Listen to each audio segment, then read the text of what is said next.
Remember during the WNBA season? Oh my gosh, all the ratings, the record ratings, blah, blah, blah, blah, blah. But what did we say continuously here on this channel? Yeah, record ratings. Of course you guys are gonna have record ratings. Nielsen changed how they count numbers. Of course their ratings are going to be more. It would be kind of embarrassing if they were that much less. Well, Sustainable, Unrivaled, their numbers came out and they are less. For a long time, the narrative sounded flawless, right up until the data began behaving strangely. That's when the applause intensified. The language became more flexible, and an entirely new way of defining success suddenly appeared out of nowhere. Now there's an awkward silence hanging in the air that no one seems eager to address. So here's the question that should stick with you. When a league feels compelled to redefine how progress is measured, what is it hoping you won't pay attention to? Rival could be seeing its final days as Paige, Beckers, and gang could not save the viewership from tanking. What does this mean for the WNBA when they make their return back to TV? We finna talk about it all. I told you guys a couple months ago that the views was going down on the channel. Like, the WNBA content wasn't looking too good. I was one of the first people to say that about the whole genre itself. Told y'all we was gonna be making big time changes on the channel. Now I say that to say this. Now, there has been news to come out about Unrivaled viewership being down nearly 70%. They insisted Unrivaled was built to last, a glowing symbol of women's basketball, a league that would buck historical trends, steadily expand its audience, and persuade investors to keep writing massive checks while players sprinted across pristine courts night after night. They say. Unrivaled is sustainable. They say. They say. Ratings have come out for Unrivaled, and folks, if I was to say fall off a cliff, if I was to say significant drop off, I would be underselling how underperforming day one of Unrivaled really was. They didn't just say it once, they promised it, and they delivered that promise with the kind of unwavering confidence that makes you want to reread the fine print twice. Because if sustainability was truly locked in, why did the opening night of Season 2 resemble an abandoned parking lot complete with metaphorical tumbleweeds? So the first set of Unrivaled ratings are in, and it's been kind of grim. And by kind of grim, I mean really, really grim. If you are Unrivaled, this is, if these are your ratings every single week on True TV, it's not the biggest disaster in the world, because by the looks of things, these True TV ratings were similar enough to what they were a year ago. Similar enough to what they were a year ago. The ratings have arrived, and labeling them as disappointing would be like describing a Category 5 hurricane as a mild gust. The numbers didn't simply dip, they collapsed. They dropped hard, plunged through the floor, slammed into the basement, and then gently tapped before settling into the landfill of "at least we tried" statistics. Cracking hella views to begin with. They wasn't even getting hella views at all last year. Now, this year, their views is down by nearly 70%.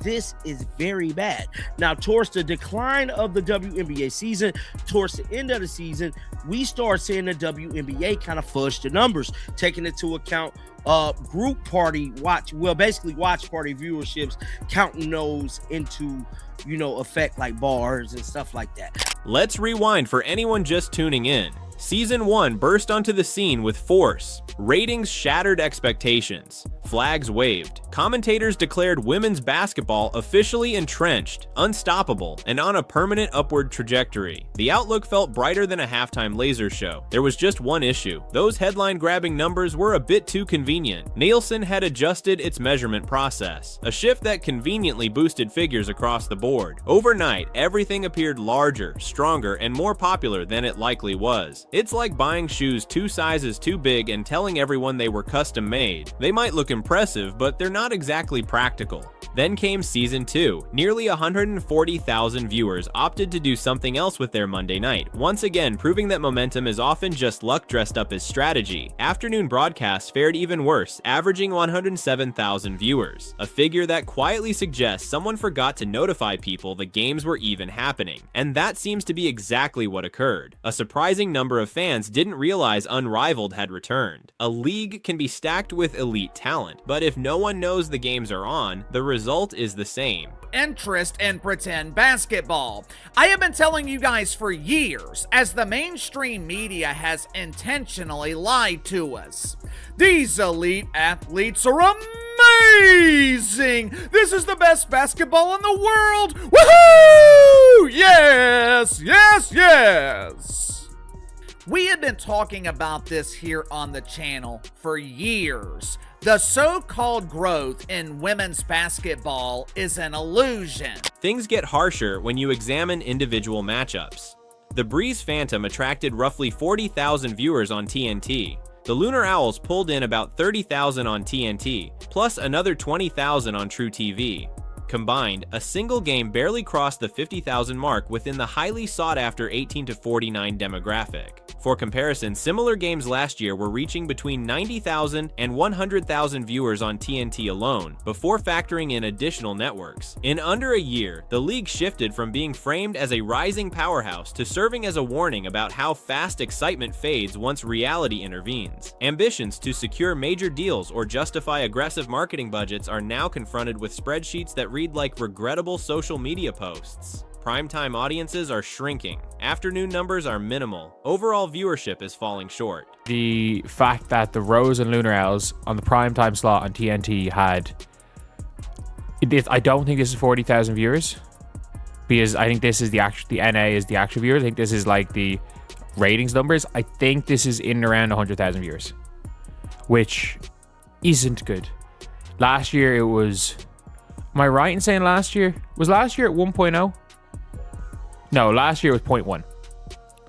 The truth is unforgiving, like a slow-motion fall broadcast live.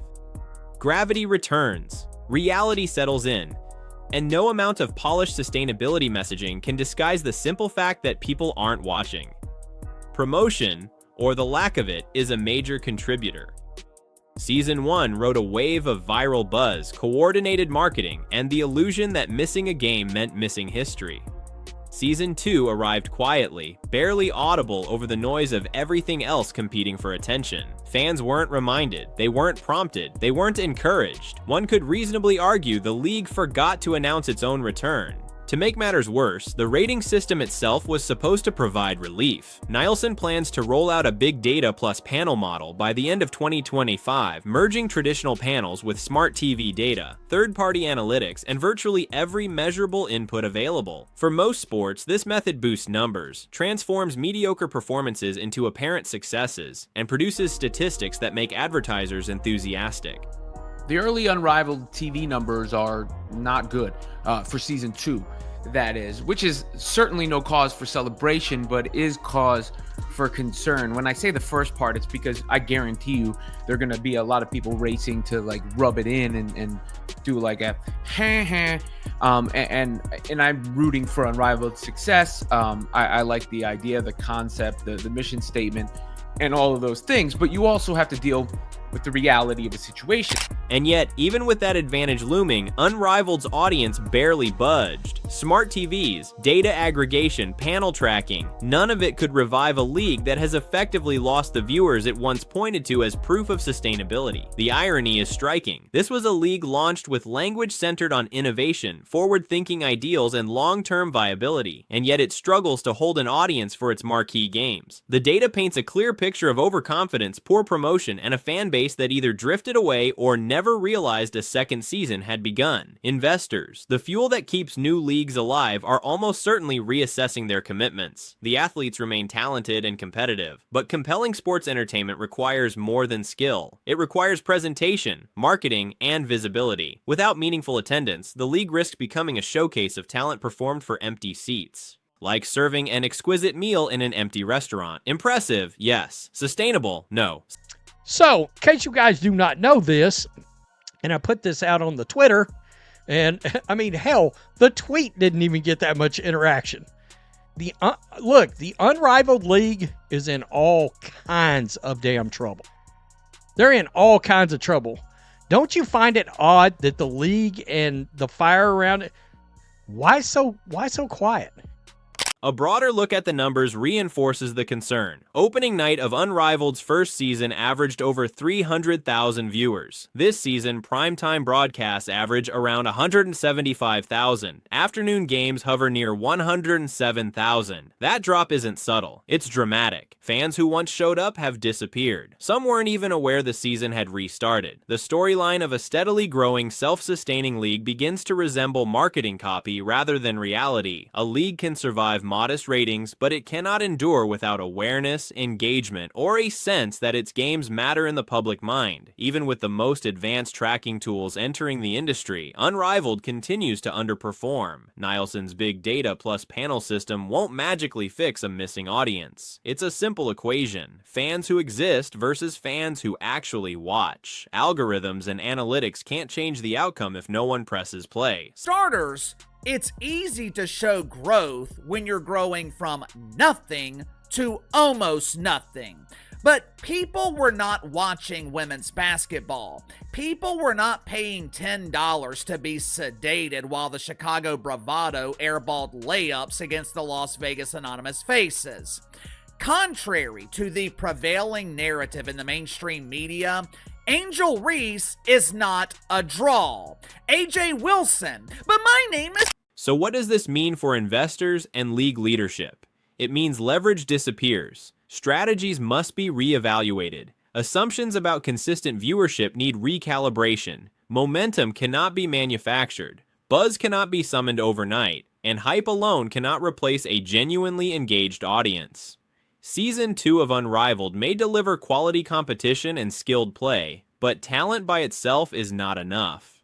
A league needs viewers, attendance, and ongoing conversation that extends beyond the broadcast window. In the end, Unrivaled's second season serves as a cautionary example of how quickly expectations can unravel. Ratings dropped, momentum slowed, and no measurement system can fabricate an audience that simply isn't there. Fans matter. Visibility matters. Sustainability is something proven, not promised. Unrivaled may continue to exist, but its claim of being a self-sustaining, enduring league is now under heavy scrutiny. Without meaningful adjustment, it risks being remembered less for its basketball and more for the gap between expectation and reality.